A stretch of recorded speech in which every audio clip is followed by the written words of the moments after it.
ओम शांति। आज हम 17 फरवरी 2024 बाबा की मुरली से मेन पॉइंट्स देखेंगे। मुरली का सार है, मीठे बच्चे पावन बनने के लिए एक है याद का बल, दूसरा है सजाओं का बल। तुम्हें याद के बल से पावन बन ऊंच पद पाना है। बाबा समझा रहे हैं कि तुम्हें योग बल से पावन बनना है और ऊंचा पद पाना है। आज की मुरली में प्रश्न है, बाप रूहानी सर्जन है, वह तुम्हें कौन सा धीरज देने आए हैं। बाबा कहते जैसे वह सर्जन रोगी को धीरज देते हैं कि अभी बीमारी ठीक हो जाएगी, ऐसे रूहानी सर्जन भी तुम बच्चों को धीरज देते हैं।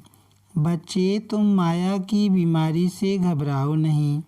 सर्जन दवा देते हैं तो यह बीमारियां सब बाहर निकलेंगी। जो ख्यालात अज्ञान में भी नहीं आए होंगे आएंगे, लेकिन तुम्हें सब सहन करना है। थोड़ा मेहनत करो, तुम्हारे अब सुख के दिन आए कि आए। बाबा हम बच्चों को हिम्मत दे रहे हैं, धीरज दे रहे हैं कि बच्चे अब बस थोड़े ही रोज़ हैं, नई दुनिया आने वाली है और दुख की दुनिया जाने वाली है और तुम्हारे सुख के दिन आए कि आए। बाबा कहते कि जो 5 विकारों की बीमारी है, इस ज्ञान की दवाई से सब बाहर निकलेगी और फिर तुम सदा के लिए सुखी बन जाओगे। इसीलिए अभी धीरज रखो। आप देखते हैं मुख्य पॉइंट्स।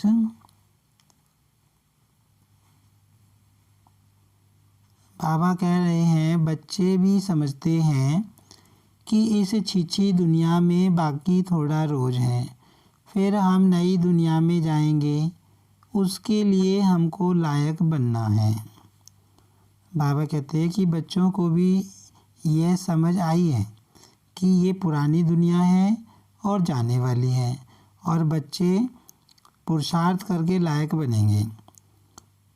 तो बाबा कहते कि अभी तुम्हें कोई भी रोग अगर सताता है, कोई भी विकार अगर सताता है तो तुम्हें धीरज रखना है।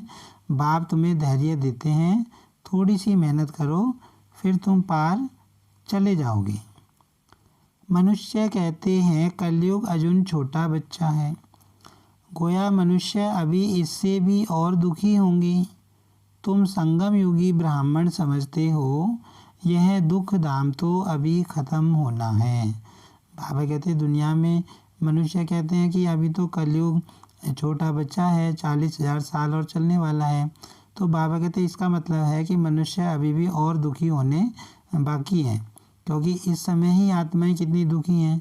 तो अगर आगे बच्चे से जवान होगा कलयुग, फिर बुजुर्ग बूढ़ा होगा, तो क्या हालत होगी। तो बाबा कहते कि ये दुनिया तो जाने वाली है, ये दुनिया तो पुरानी हो चुकी है। कहते हैं आगे तो ऐसा विकल्प कभी नहीं आया, अब क्यों सताता है। यह ज्ञान है ना, ज्ञान सारी बीमारी को बाहर निकालता है, भक्ति सारी बीमारी को नहीं निकालती। बाबा कह रहे हैं कि संकल्प विकल्प मन में आएंगे, अनेक तरह की हलचल आएगी, लेकिन तुमको डरना नहीं है, क्योंकि ये ज्ञान है, ये 5 विकारों की बीमारी को बाहर निकालता है और फिर ये बीमारी एक बार निकलेगी तो फिर तुम सदा के लिए सुखी हो जाओगे। बाप आकर धीरज देते हैं, हे आत्माएं बच्चों धीरज धरो, मुझे याद करते रहो और दैवी गुण भी धारण करो। बाबा समझा रहे हैं कि अब तुमको धीरज धरना है, क्योंकि अब तुम बहुत जल्दी नज़दीक नई दुनिया में जाने वाले हो। बस तुम सिर्फ मुझे याद करो और दैवी गुणों को धारण करो तो तुम्हारा बेड़ा पार हो जाएगा। और बाबा कहते कि बाबा ऐसे भी नहीं कहते कि तुम अपना धंधा पानी छोड़ के यहाँ आके बैठ जाओ। बाबा कहते घर गृहस्थ में रहते बाबा को याद करो, अपनी कमाई करो। बाप कहते हैं नष्टो मोहा बनो, माम एकम याद करो तो पाप कटेंगी। जो 2500 वर्ष में पाप हुए हैं वह 50-60 वर्ष में तुम स्वयं को सतो प्रधान बना सकते हो।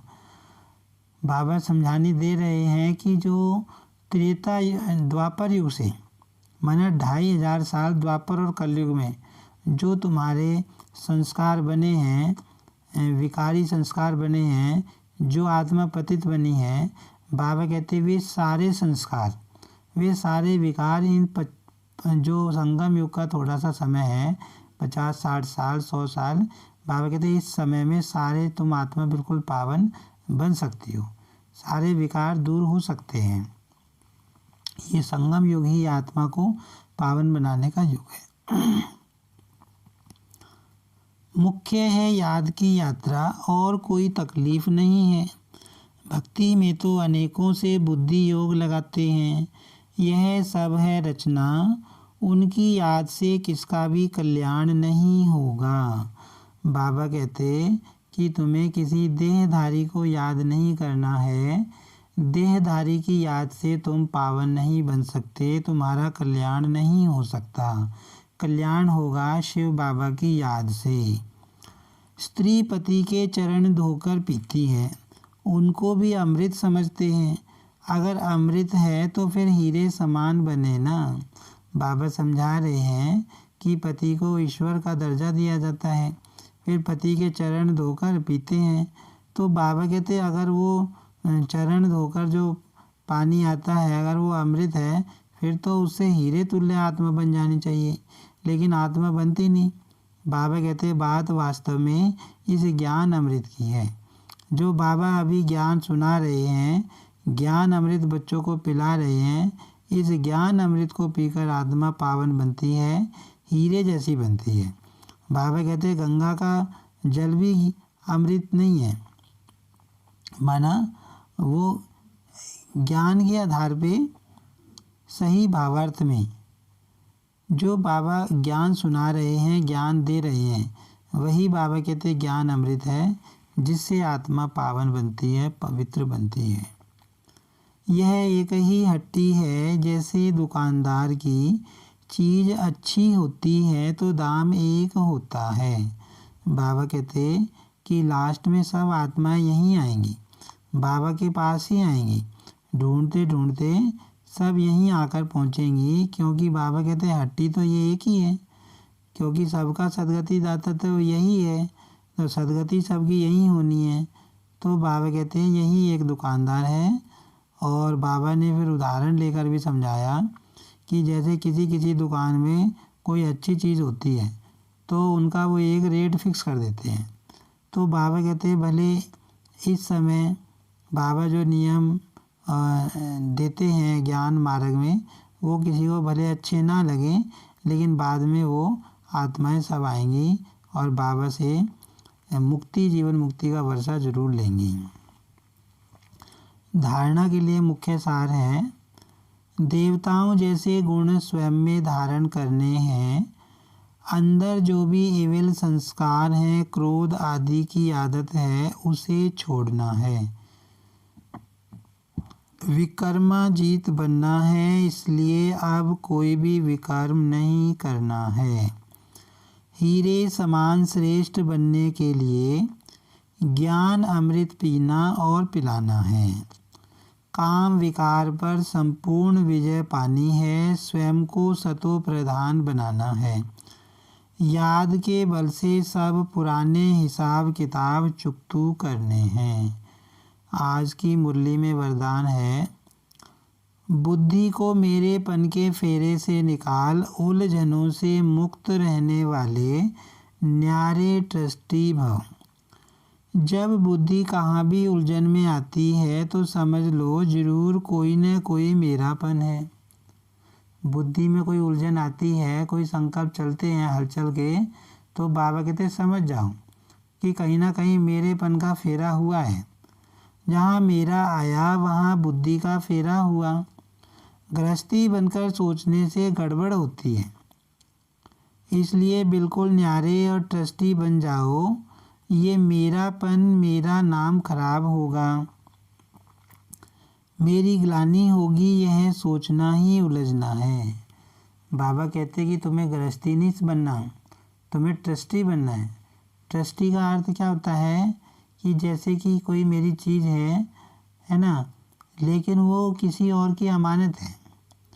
मेरे पास कोई चीज़ रखी है और कोई मुझे देकर गया है और ये बोल के गया है कि मैं कुछ दिनों के बाद आकर ले जाऊंगा, तो माना मुझे हर समय ये याद रहता है कि ये चीज़ मेरी नहीं है, ये फलाने की है और वो आके ले जाएगा, तो उसमें मेरा कभी मोह नहीं हो सकता।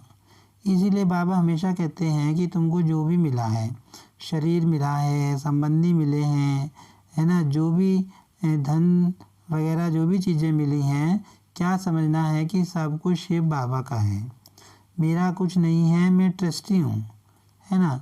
तो बाबा कहते फिर माया का फेरा नहीं होगा। इसलिए ट्रस्टी बन इन उलझनों से मुक्त हो जाओ। भगवान के बच्चे कभी उलझनों में नहीं आ सकते। बाबा कहते ट्रस्टी बन जाओ और सब उलझनों से मुक्त बन जाओ। स्लोगन है, बड़े बाप के बच्चे हो, इसलिए न तो छोटी दिल करो और न छोटी बातों में घबराओ। आज की मुरली से हम सम्मान लेंगे, मैं सभी तरह के मेरेपन से मुक्त ट्रस्टी आत्मा हूँ। ओम शांति।